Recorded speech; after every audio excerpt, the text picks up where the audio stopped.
Halo, halo, apa kabar, Bung Rocky? Gimana? Masih dingin udaranya ya? Masih justru turun lagi tuh 3 derajat. Oke, tapi Anda enak ini. Bulan-bulan begini kan menjelang musim semi ya. Seharusnya sebentar lagi kalau musim semi pasti indah banget di Eropa ini. Ya udah mulai apa namanya sakura Eropa udah mulai keluar sedikit-sedikit. Aha, ya ini sebenarnya ini Cherry cherry blossom apa namanya itu. Ya. ya cherry blossom ya.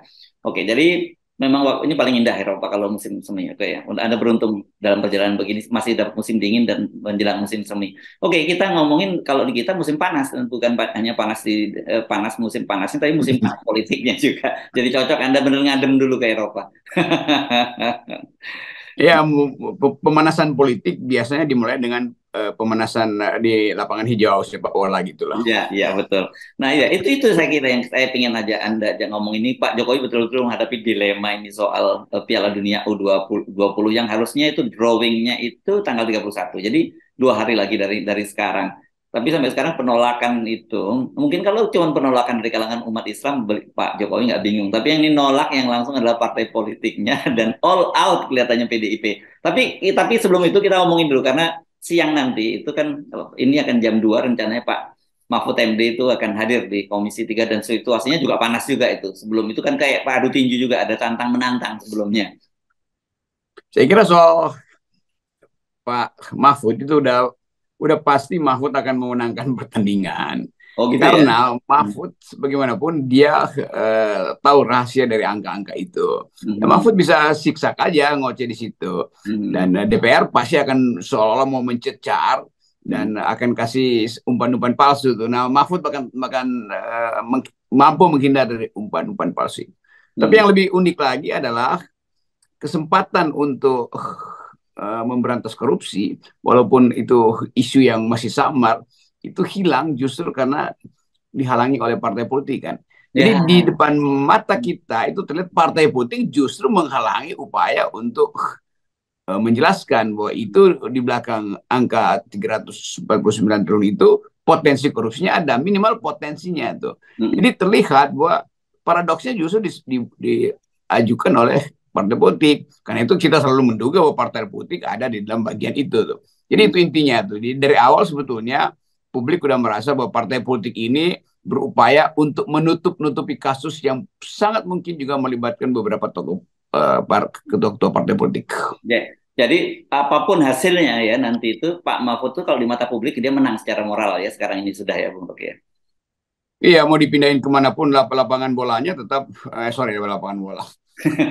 Lapangan permainan politiknya tetap gol udah dibuat oleh uh, Mahfud MD. Dan gol itu akan dianggap sebagai tabungan Mahfud untuk ya bukan memperbaiki reputasinya, tapi mempertahankan reputasinya di tengah-tengah kekacauan moral kabinet, kira-kira itu. Jadi 2 kali Yes. menang lah. Mahfud menang Yes. dari DPR dan Mahfud menang di dalam kekacauan kabinet sendiri. Jadi Mahfud menonjol sendirilah sebagai Ya. tokoh yang masih dianggap sebagai reformis tulen, tanda petik. Yes, oke, baik. Dia jadi ibarat ikan. Kalau kan kemarin kita selalu ngomong ikan busuk dari kepalanya. Pak Mahfud ini jenis ikan laut ya, meskipun dia di dalam ikan laut tapi tidak kena asinnya, begitu kira-kira ya. Ya Mahfud mampu untuk memisahkan antara garam, racun dan umpan. Dan itu kemampuan Mahfud sebetulnya. Kita mau lihat nanti bagaimana siksaknya Mahfud itu akan bikin baper terus partai-partai politik. Dan Yes, itu akan terhubung lagi dengan upaya partai politik mencari celah supaya masih bisa lolos ya. tambahan elektabilitasnya dengan menggoreng isu ini. Ya, ya. Dan saya kira ini kerugian, ini secara umum ya partai politik karena ini bukan hanya partai politik pendukung pemerintah, tapi partai oposisi juga akan sama. Ini yang saya khawatir kemudian publik akan membuat generalisasi mau politik ya, oposisi kayak mau pemerintah sama aja kelakuannya. Itu yang saya kira berbahaya itu nanti. Dan itu merugikan Anies Baswedan sebetulnya karena Yes. dianggap Anies pro Hmm. ya dianggap pro Dukungnya ya korupsi sudah lah, ini ya. pro Ya, koruptor lah. Itu soalnya impactnya nggak dihitung tuh. ya, ya. Partai pendukung Anies juga akan dianggap sebagai membenarkan proses pembusukan di dalam kabinet sebetulnya. Tetapi orang ingin lihat sebetulnya mestinya kan semacam Anies saja ngomong kan, dia pro apa enggak tuh soal Mahfud. Jadi orang akan uji Anies pro Mahfud atau anti Mahfud akhirnya tuh. Dan kelihatannya Anies akan dijebak di situ oleh partai-partai politik. Mungkin Anies juga merasa bahwa oke, kita dorong ini supaya selesai, tapi partai-partai pendukung dia itu justru lagi menghajar Mahfud MD. Itu Ya, konyolnya di ya, situ, ya. perhitungan-perhitungan yang tidak teliti. Yes, oke, baik. Sekarang kita masuk ke konflik lapangan hijau. Saya kira ini dilema yang luar biasa berat buat Pak Jokowi. Sampai Pak Jokowi kemudian memberikan statement khusus tentang itu, bercerita bagaimana susah payahnya melakukan bidding untuk jadi tuan rumah Piala U20. Tiba-tiba di tengah jalan ini dibatalkan sendiri oleh partai pendukung Pak Jokowi. Begitu ya. Saya kira sebenarnya ini kan yang menjadi kerisauan Pak Jokowi lebih pada oposisi dari PDIP, bukan oposisi dari kalangan umat Islam. Iya, itu dilemanya di situ tuh. Jokowi bisa abaikan oposisi umat Islam. Tapi ini yang terjadi adalah PDIP menghalangi upaya Jokowi untuk menyelenggarakan pertandingan Israel U20 ini. Dan itu sebetulnya menunjukkan bahwa ya sangat mungkin juga PDIP baca bahwa Jokowi tetap akan ngotot undang, lalu dia tentang habis-habisan kan. Jadi betul-betul ini isunya jadi politis.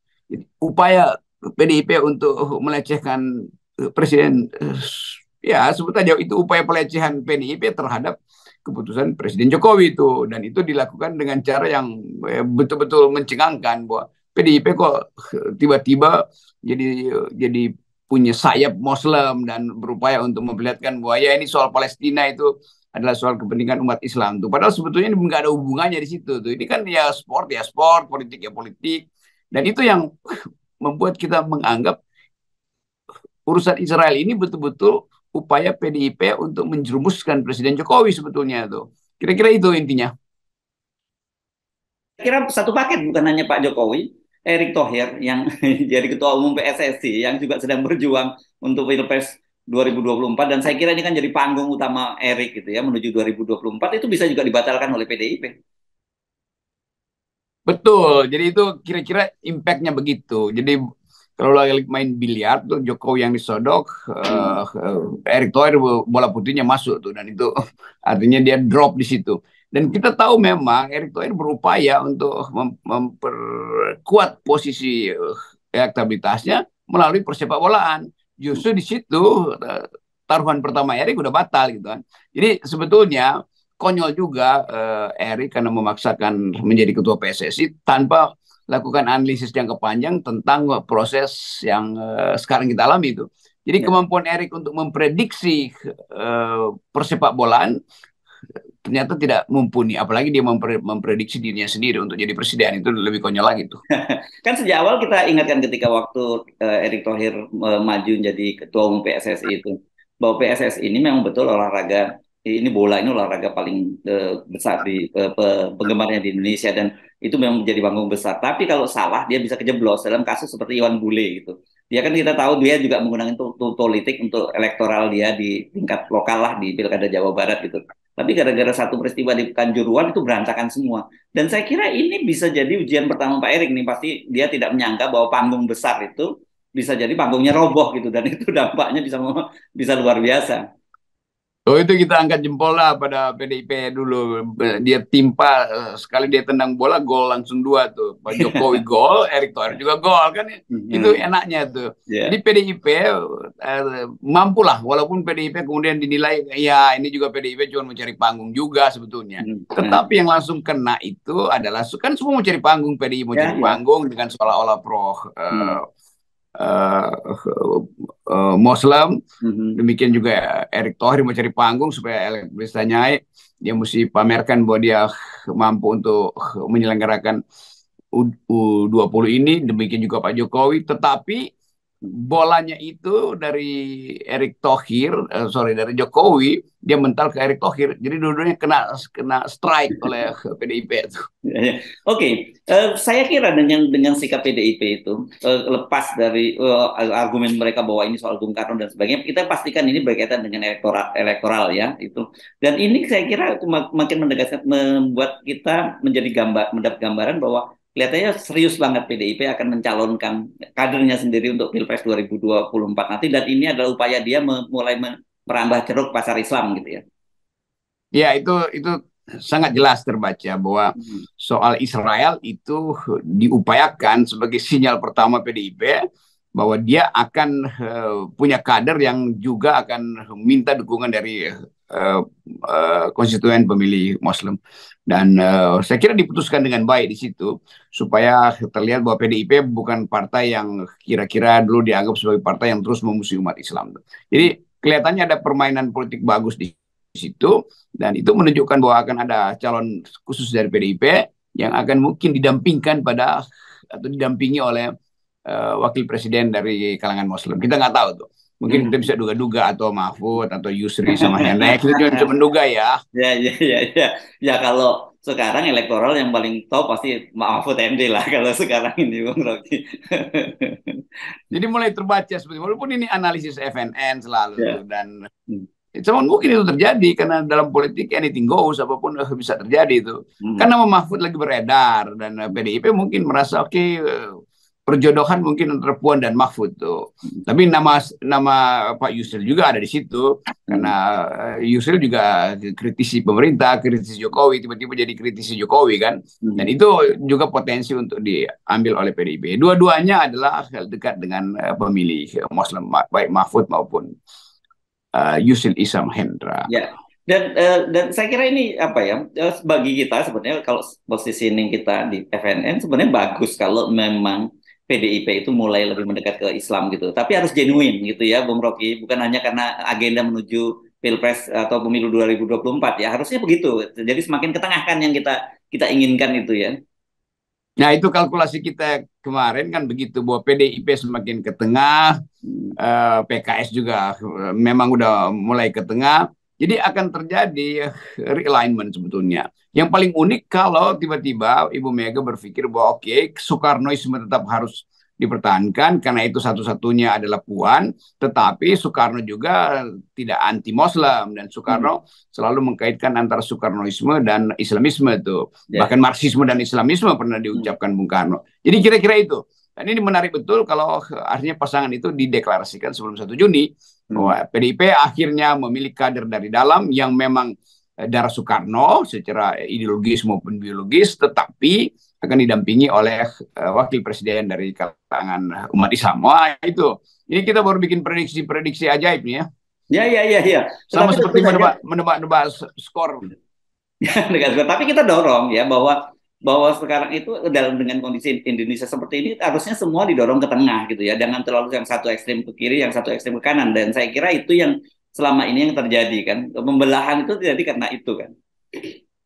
Kalau itu terjadi, misalnya kita bayangkan PDIP akhirnya muncul dengan calon, Hmm. Puan dan seseorang yang basisnya Muslim, lalu Pak Prabowo berhitung ulang. Berarti Pak Prabowo juga harus memahamkan dirinya bahwa perpecahan politik bisa berlangsung kalau Prabowo tidak menggandeng wakil presiden dari umat Islam. Dan mungkin sekali Anies nggak dapat kursi, sebagai nggak dapat tiket 20% karena Nasdem akan dipersoalkan. Demokrat sampai sekarang belum sepakat dengan perjanjian-perjanjian di bawah tangan dengan PKS. Lalu Pak Prabowo dapat ide, Anies saja dia lamarkan. Dan pada saat itu mungkin Anies merasa, oh iya lebih pasti dengan Prabowo daripada tiga partai yang 20%-nya belum bisa juga diperoleh secara aklamasi di antara partai-partai koalisi perubahan itu. Jadi terlihat nanti akan dua paket itu misalnya. Prabowo dengan Anies, lalu Puan dengan Mahfud misalnya. Kan enak tuh. Jadi dua-duanya kalau menang, siapa kalah nggak akan terjadi perpecahan kan. Karena nasionalis, dua-duanya ada nasionalisnya, dua-duanya ada pemilih Islamnya tuh yang diwakili oleh wakil presiden masing-masing. Oke. Ini proposal Anda ini ya. Iya, yeah, ini Oke. ini kalkulasi-kalkulasi ya apa namanya istilahnya itu buat mematut-matutkan aja sebetulnya. Yes, Tapi oke. mungkin juga itu yang sedang diinginkan oleh mayoritas publik Indonesia. Oke, tetapi satu hal saya kira ini buat Pak Jokowi sendiri ya, ini penyelenggaraan U20 ini menurut saya ini tetap jadi dilema itu berkaitan dengan kebijakan Pak Jokowi sendiri. Kan Pak Jokowi baru saja sekarang dibingungkan dengan keputusan sendiri tentang pelarangan bukber yang akhirnya direvisi begitu ya, setelah protes sana protes ini. Tapi itu kalau terselenggara itu kan akan bulan Mei dan Juni dari sekarang. Jadi masih juga masuk dalam apa yang disebut oleh pemerintah transisi dari pandemi ke endemi. Nah ini kalau bukber aja yang cuma secara kecil-kecilan dilarang Pak Jokowi, kenapa ini Pak Jokowi bikin pesta besar-besaran lagi? Ini makin parah buat Pak Jokowi saya kira. Ini timnya Pak Jokowi ini nggak pernah berpikir tentang akibat gitu. Kalau diiakan, tetap orang menganggap Jokowi tetap mendua tuh. Buka puasa dilarang, yang sebetulnya cuma isinya 20 orang. Ini Israel yang udah ditentang oleh Bu Mega, justru diiakan dengan konsekuensi akan ada kerumunan lagi kan. Jadi betul-betul sejarah lagi menguji sebetulnya konsistensi pemimpin-pemimpin kita. Dan terlihat Pak Jokowi akan dijepit oleh sejarah tuh. Karena tidak konsisten tuh. Tetap orang akan anggap Jokowi hanya ingin memperoleh sensasi. Tetapi dalam soal-soal tertentu dia diskriminatif tuh. Dalam soal melarang buka puasa, dia ngotot supaya tidak ada kerumunan, tetapi tetap menginginkan Indonesia di tuan rumah, di mana Israel diundang sebagai pemain atau sebagai tim yang harus dijaga, dengan konsekuensi akan ada kerumunan untuk melihat pertandingan itu. Yes, jadi Piala Dunia U20 adalah betul-betul dilema dan ujian buat seorang Jokowi. Gitu ya, Nah, itu intinya tuh. Dilema itu nggak mungkin dipecahkan hari-hari ini. Pasti akan ada nego-nego lain tuh. Dan setiap nego yang akan dibuat itu akan makin melemahkan posisi Pak Jokowi. Karena pasti PDIP akan beraksi lebih keras lagi tuh kalau Jokowi maksa. Ya, kalau sejak awal Pak Jokowi sepakat dengan proposal kita 0%, dinolkan semua, saya kira. Iya, itulah. Udah dibilangin nggak percaya tuh. Yes, oke. Thank you, Moroki.